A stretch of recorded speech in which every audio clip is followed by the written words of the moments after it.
Di video ini saya ingin membahas sebuah distro yang sudah lama banget sebetulnya ingin saya bahas. Clue-nya, distro ini RPM base. Jadi paket-paketnya itu RPM, tapi bukan Red Hat. Clue yang kedua, distro ini identik dengan warna hijau. Nah, mungkin teman-teman bisa menebak ya, kira-kira distro apa yang mau saya bahas itu. Kalau yang menebaknya itu OpenSUSE, ya betul sekali.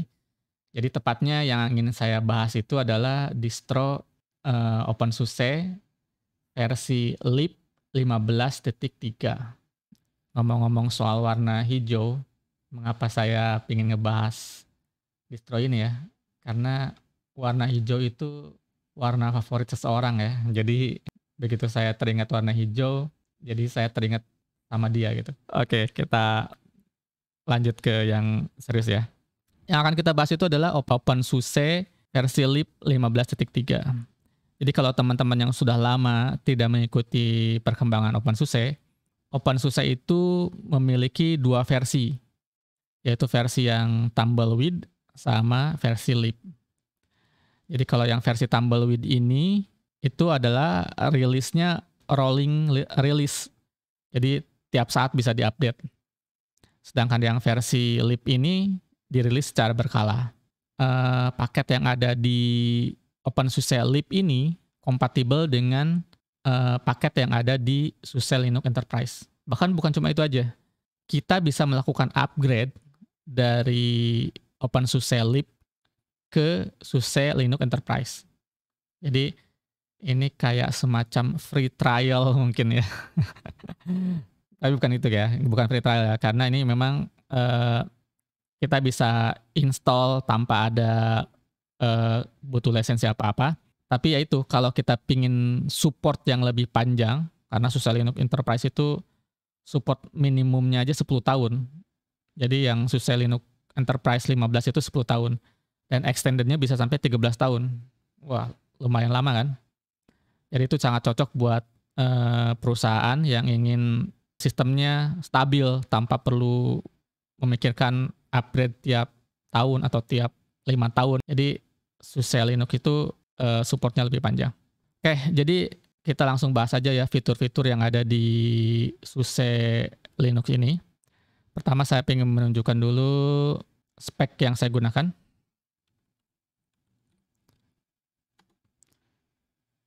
Jadi di sini saya pakai memori 4 GB, terus saya install OpenSUSE-nya ini di dalam VM VirtualBox. Yang lain-lainnya mungkin teman-teman bisa lihat sendiri bahwa yang saya review ini menggunakan desktop environment KDE atau KDE gitu. KDE lah ya, kita pakai Laval Indonesia. Dan memang OpenSUSE ini atau SUSE sendiri itu terkenal dari dulu, dari awalnya itu salah satu distro yang memang konsisten mengembangkan distronya menggunakan KDE sebagai basis desktop environment-nya. Tentu saja kita bisa nginstal Genome, bisa nginstal XFCE atau desktop environment yang lain, tapi ciri khas dari distro ini adalah KDE-nya gitu. Dan yang menariknya bisa teman-teman lihat sendiri ya, tampilan KDE-nya itu nggak neko-neko gitu, atau simple gitu. Jadi orang menggunakannya itu serasa mudah gitu. Begitu dia misalkan tampilannya ini kan mirip seperti di Windows ya, nggak seperti ini ada kayak tab menu gitu ya. Nah, jadi tampilannya itu tidak bikin orang bingung gitu. Nah, jadi itulah kelebihan dari tampilan KDE di OpenSUSE. Oke, jadi kita lihat di sini aplikasi standar bawaan yang terinstallnya itu juga nggak banyak ya. Di sini aplikasi bawaan untuk gamesnya ini semuanya bawaan dari KDE ya.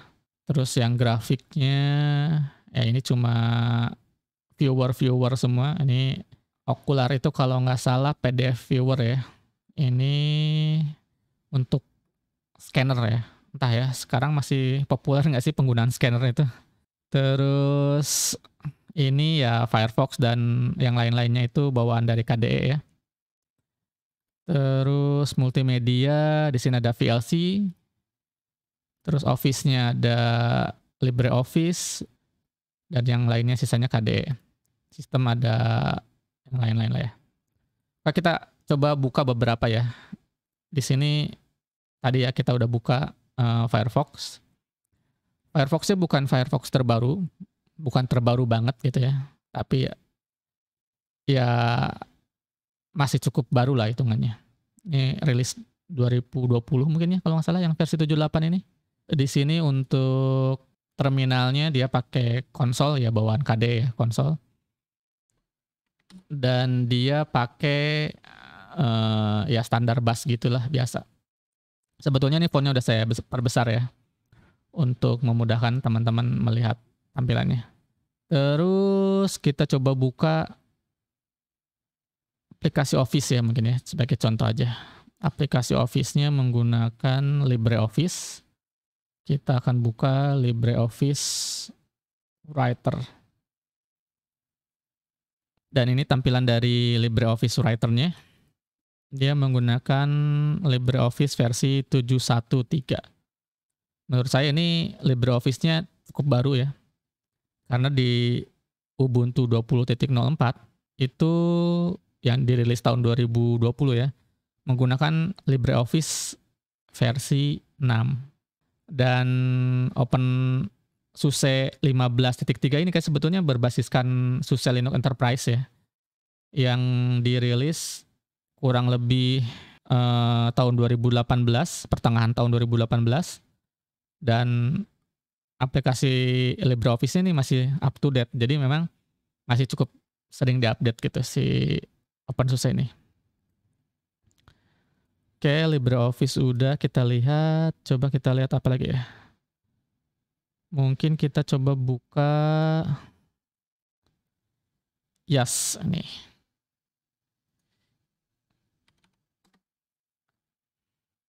Kalau teman-teman ngikutin distro SUSE ataupun OpenSUSE, kelebihan dari distro ini adalah ya ini, Yas ini salah satunya. Jadi Yas ini salah satu fitur andalan dari distro OpenSUSE ataupun SUSE Linux, di mana kita bisa mengkonfigur sistem kita dari satu tempat yang centralized, yaitu Yas ini, Yas Control Center ini. Kita bisa mengkonfigur banyak hal di sini, contohnya printer, scanner, sound, date and time, dan sebagainya gitu. Dari sini, semuanya dari satu panel yang satu sentral ini. Dan dulu, di awal-awal banget dulu ya, jarang banget distro yang punya kemampuan seperti ini. Tapi OpenSUSE atau SUSE Linux dulu ya, itu sudah punya fitur ini. Jadi itu memang cukup menarik ya fiturnya ini. Kita buka lagi, apa tadi, Office ya. Office-nya kita buka aja deh. Kita pengen ngebandingin penggunaan memorinya. Nah ini saya udah buka browser Firefox. Saya buka lagi tab ya. Mungkin saya pindahin ke Google misalkan. Saya juga udah buka LibreOffice, buka Yas Control Panel, buka konsol. Sekarang kita lihat penggunaan memorinya. Kita lihat dari aplikasi sistem, System Guard. Nah ini penggunaan memorinya seberapa besar sekarang. Nah ini sejumlah 4 aplikasi yang saya buka ini penggunaan memorinya kurang lebih 1 GB ya. Jadi ya masih lumayan lah ya, masih lumayan oke lah ya. Saya di spek yang saya gunakan di VM ini cuma 4 GB memorinya, dan sekarang yang kepake baru 25% aja. Tentu kalau kita buka tab yang banyak, mungkin penggunaan memorinya pasti akan lebih banyak lagi ya. Tapi ini salah satu contoh kalau kita bukanya seperti ini, penggunaan memori seperti ini. Oke, kita tinggalin dulu itu. Sekarang kita akan bahas beberapa fitur yang lain yang tidak terlihat dari sini ya. Dari sini kan standar desktop ya. Ini file manager dan sebagainya standar lah ya. Kalau teman-teman yang sudah sering buka distro yang berbasiskan KDE, mungkin tampilannya ini tidak begitu, tampilannya itu cukup familiar lah ya. Sekarang kita akan coba lihat fitur yang di luar yang kita bisa lihat di sini. Saya akan coba logout dulu. Di situ saya ingin menunjukkan sesuatu. Jadi sini saya akan logout.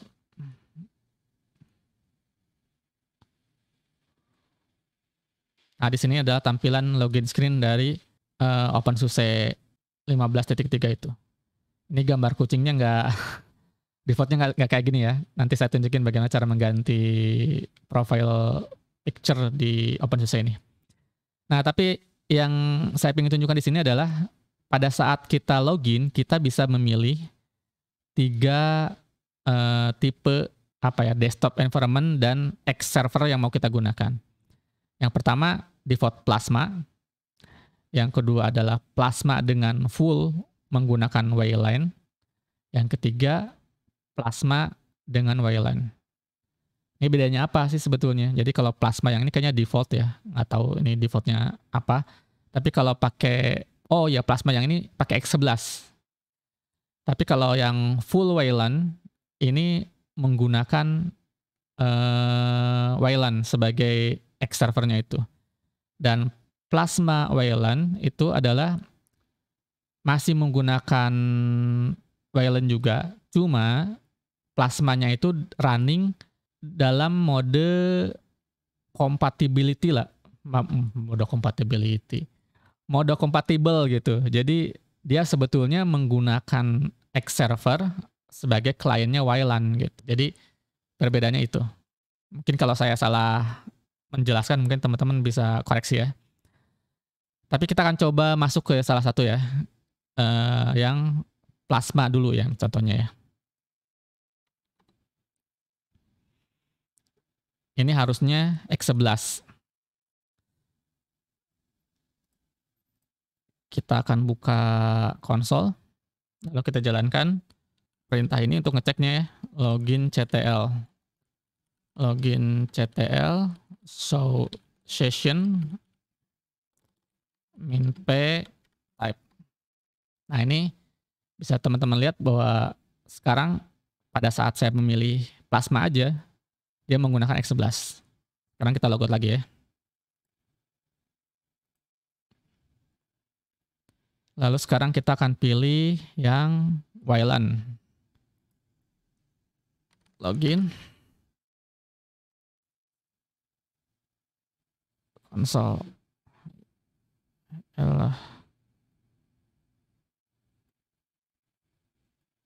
Jadi kita akan cek lagi seperti tadi, login CTL,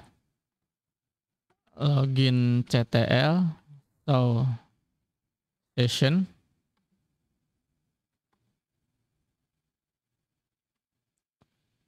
sekarang bukan session 2 harusnya, sebentar, login CTL, harusnya yang ini yang kita gunakan yang TTY 2 ini, login CTL, so session 6.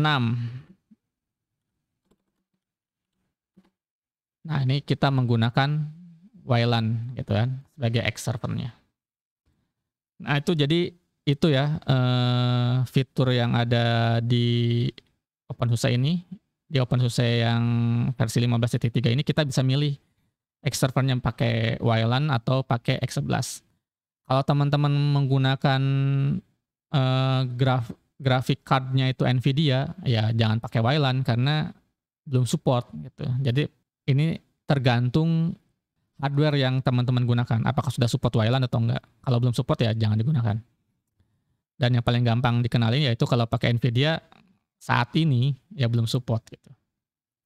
Oke, yang lainnya yang pingin saya lihat, fitur yang nggak terlihat ya, tapi ada sebetulnya di sini adalah di OpenSUSE 15.3 ini sudah menggunakan Better File System sebagai file systemnya. Jadi bukan menggunakan ext4 lagi. Jadi kalau kita pakai perintah df, kita bisa lihat bahwa di sini untuk file systemnya itu dia menggunakan Better File System. Kita lihat SDA 2-nya itu Better File System sini. Sayangnya by default better file systemnya ini belum dikompres, belum enable compressionnya gitu. Jadi kalau kita lihat penggunaan disk saat instalasi minimal seperti ini masih membutuhkan size 6,2 giga ya. Ini 6,2 giga. Kalau di Fedora 34 yang menggunakan better file system juga, tapi compressionnya itu di-enable, instalasi minimal seperti ini yang kurang lebih sama ya, menggunakan LibreOffice terinstall, ada Firefox, dan ya standar lah ya. Itu cuma butuh 3,3 giga aja. Nah, jadi mungkin kalau ini dikompresnya enable, size-nya itu akan lebih kecil dari 6,2 giga ini kebutuhannya itu. Oke, itu yang kedua ya, fitur yang tak terlihat, tapi ada fiturnya sebetulnya. Terus yang lain, dia sebetulnya udah punya Pipewire. Ini Pipewire ini,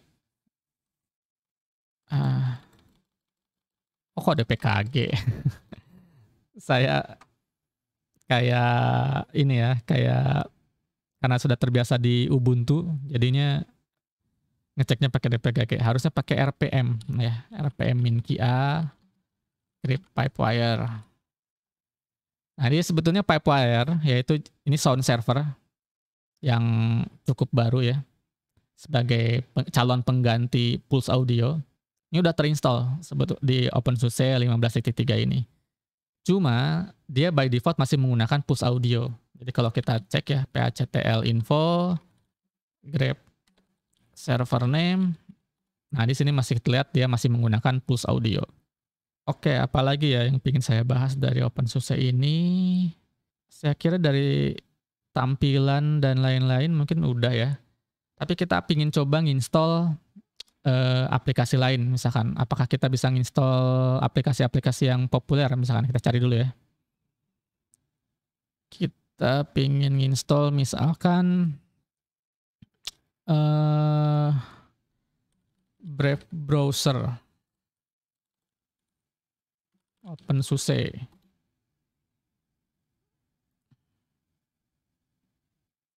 Nah, di sini ternyata ada reponya ya untuk OpenSUSE. Jadi cukup oke lah ya, bahwa distro ini memang support dari komunitasnya itu cukup baik. Yang kita tahu tentu ya, distro-distro seperti Ubuntu ataupun Fedora itu biasanya itu supportnya itu paling bagus karena itu paling populer dua distro itu. Tapi distro-distro yang lain ya biasanya supportnya dari third party. Ya kalau lah misalkan nggak disupport di sini, biasanya kita bisa cari ya kita kan bisa nginstal pakai Flatpak, ataupun kita bisa nginstal pakai Snap. Ya, saya tahu banyak yang anti sama Snapd ya. Tapi kan kalau nggak ada pilihan ya, kita bisa install pakai Snap. Snap bisa diinstal di OpenSUSE. Flatpak bisa diinstal di OpenSUSE. Jadi kita bisa dapat aplikasi-aplikasi yang memang bisa diinstal di Flatpak atau available di Flatpak, ya kita bisa install pasti di OpenSUSE. Atau kita mau install misalkan Visual Studio Code OpenSUSE.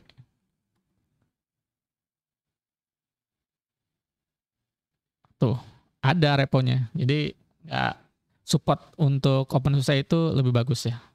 Oke, mungkin itu aja yang saya bahas dari distro ini. Apa ya kesimpulannya? Ya distro ini cukup bagus ya. Supportnya itu dari segi aplikasi yang bisa diinstal di dalam distronya cukup banyak. Terbukti dengan beberapa repo yang kita tadi cek. Visual Code Studio ada repo khusus buat OpenSUSE. Brave Browser ada juga reponya khusus buat OpenSUSE. Terus ya kalaupun nggak ada di situ ya kita bisa cari di Flatpak ataupun di Snap yang bisa kita install juga di OpenSUSE.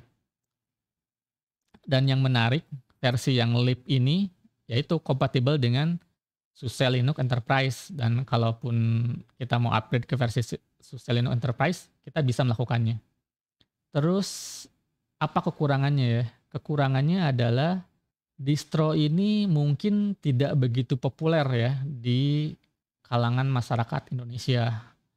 Jadi kalau mencari dukungan support dari komunitas mungkin terbatas ya penggunanya gitu. Itu salah satu kekurangannya. Tapi itu menjadi satu kelebihan juga gitu. Jadi kalau teman-teman yang pingin punya distro terinstall agak-agak unik gitu, beda dengan yang lain, ya bisa coba install OpenSUSE ini gitu kan. Ada yang orang yang pingin unik gitu, pingin beda dengan yang lain. Ya, pingin punya Linux terinstall tapi unik, agak-agak beda dengan yang lain, install OpenSUSE.